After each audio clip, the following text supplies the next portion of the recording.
I call this first piece a drama poem. When I was in college, I fell in love with theater, and I fell in love with avant-garde theater. Samuel Beckett, Ionesco, Albee, playwrights like that.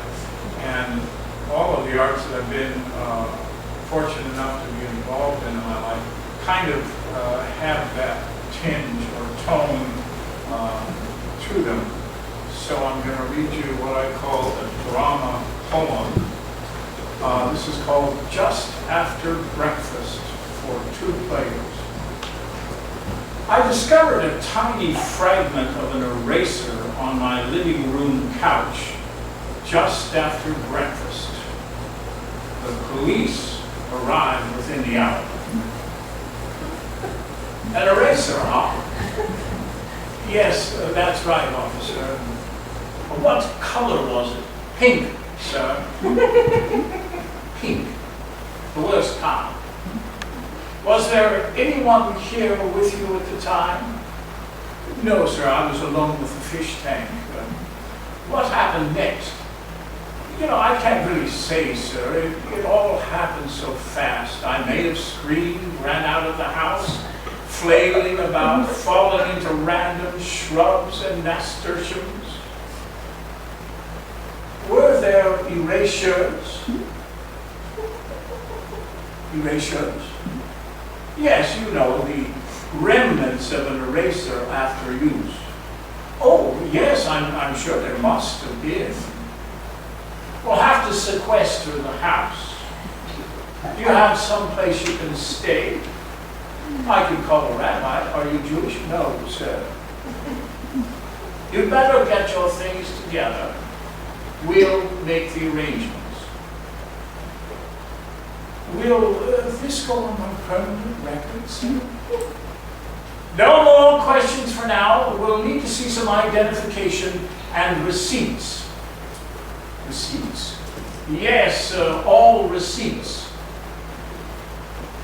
I erased my receipts, sir. You what? My receipts. It's a fetish, I guess. I always erase them. With no evidence, my hands are tied. I guess I should have used whiteout. I like the way it brushes on so smooth. No evidence, no case. I have fountain pens, Indian ink, good day, sir. But wait, there's a discount store on the corner. I could get a ton of whiteout down there. There's some soap erasers, anything you want. You know, it's not my fault, you know. Everybody erases stuff. Everybody.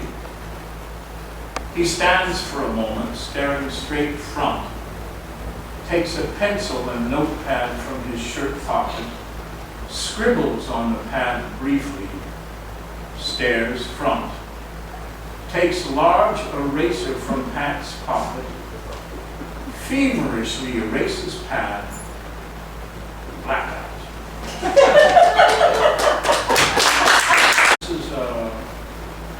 This is inspired by J.D. Salinger's short story, A Perfect Day for Banana Fish, which is about a man who goes on vacation in Florida and rents a room in a hotel on the beach. The title of the poem is The Man in 702. He had taken a room in one of the luxury hotels lining the beach on a high floor with a huge picture window facing the sea. He remained in his room, took all of his meals there, going down to the lobby only to enable the maids to tidy up and make his bed. Though he had brought some books, he did not read. He lay on the bed, unable to focus on a thought, occasionally dozing. He sat for hours at the window, looking toward the sea.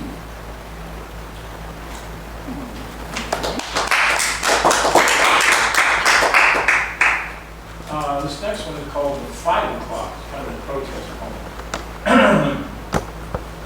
4 more beautiful young kids blown to bits in Iraq today, but sunny and warm on the 101 freeway. No need for raincoat. President Bush, fat more coffins for freedom, blood-soaked, blue-eyed boys and black-skinned soldiers and pretty girls, too, with M1 guns in their teeth, promised greenbacks waiting in banks back home. Need more anchormen and women on TV with prom night hairdos, song. I saw the news today, oh boy. Breaking news with happy talk, music up. Young schoolgirl with bullet-through brain raped and slashed.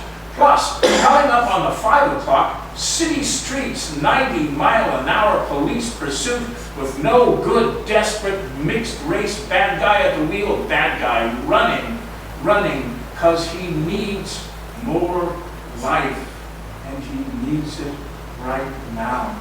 Please, oh please, let me get away from the police. Can I please get away with my mother watching right there on TV? If she sees me, go to commercial.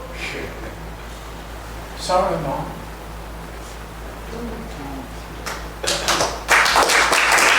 This is called Sentimentality for the Plight of the Fly. Jessica had brown eyes that seemed to have other eyes behind them. No one had told her this. It was Jessica's own observation. Now a full-grown adult, she felt she was in tune with forces around her, more psychic, in touch with things and their meanings. This morning, she stood in her garage in a half-trance, her eyes glued, so to speak, to a fly lounging there on her front bumper.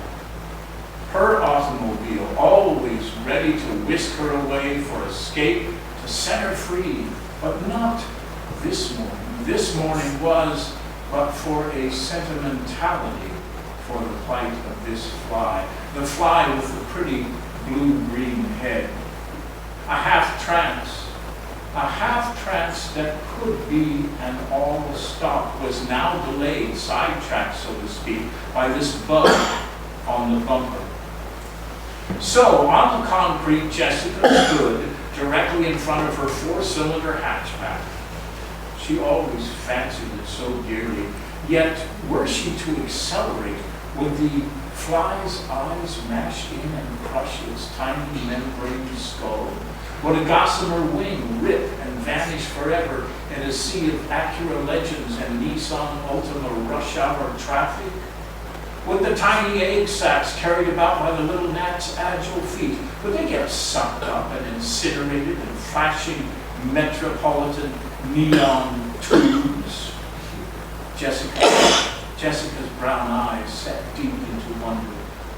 The male fly had made it in just seconds, but splattered mud from Billy Bob's bicycle tire brought the Grim Reaper's squeeze in an instant. The female, with her mate seed, buzzed about old oleander leaves before the next sun, and then left egg sap ready, damply deposited beside a moist Coke cup before coming to rest on Jessica's palm, which, if it zooms off, would be the final shoe fly, no buzz left. So, what's the answer? Should Jessica, with eyes like other eyes, decide to travel, race away in her hatchback mobile, or just stand by there by the bumper, trance-like, so to speak, in touch with themes and their meanings? There Jessica stood on the concrete in front of her 4-cylinder hatchback, she and the blue-eyed fly. Up dog, and he talked about folks who sell their work and not their lives. And he saw certain things out there but had little or no idea what they were. He would lean on us when September left more trouble than rain. He made us all follow him down to this place on the dock where we bag up tons of abalone shells and get paid in cash, spent on bad barley beer we drank behind the amusement park where we could piss off the pier. He fell asleep on the bus once, and got dumped way down in San Pedro. We found him days later in a mini mall opposite side of town. He got sick, so we bought his favorite soup and drove him around in a guy's car we didn't even know. On Easter, a woman got run over in the crosswalk right in front of him and died just before the ambulance got there. He picked flowers for the funeral down in Fullerton. Had trouble getting back because buses didn't go down that far. Sunday last, his foot was sticking out of a bush in front of the post office. He slept there most of the time and passed on right there too. He was a great guy. He made us all laugh our busted heads off, and he always knew exactly what the score was too. We all remember him, surely do.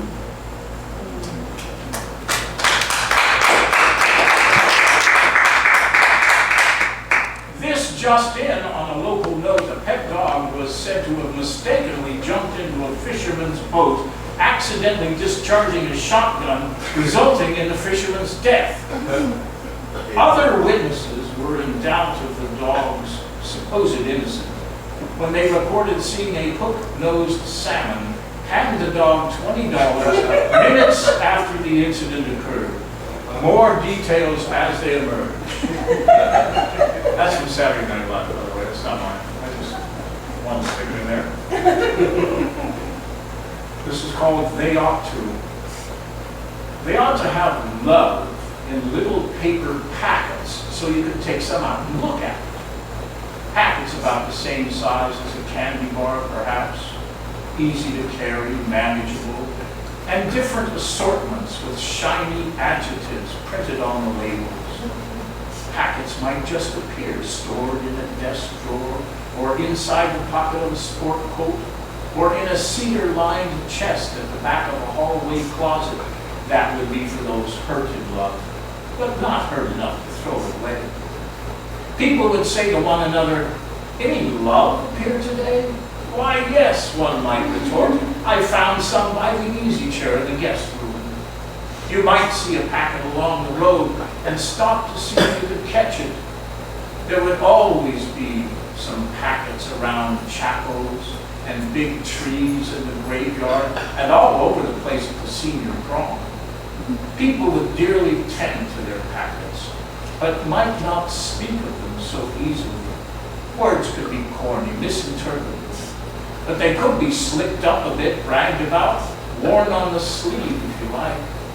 I heard once of an elderly woman who learned to water them and make them grow and add them to all-spice pies and sweet sour crumbly candies at Halloween. Too bad packets are so hard to find. Damn sure everybody keeps looking, that's for certain.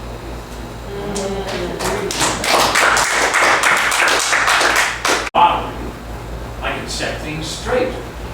That child who needs a break, the lady who sits down at the end of the table, every single animal at the dog pound and other pounds too. I bribe a war soldier, kidnap me a helicopter, scatter 1,000,000 bills over the battlefield. I sink every ship that takes things from the sea. Those that poach animals in the rainforest, but find themselves poached as well. I'd fly over to see the Pope. Hello, Pope. To those trying to kill the name of Christus, I'd spray all their buildings red and green. I'd buy a hotel and move the homeless in. And when almost everything was gone, I'd go downtown, I'd stand around, I'd window shop and impulse buy. I'd count my blessings, look for mercy, wish I could be way up in the sky. And then I'd get ready for the big day. When it came, I might wonder where a silver bullet could be, or wander into Bloomingdale's and take the elevator way past the 2:45. This is called Dictum to Our Age.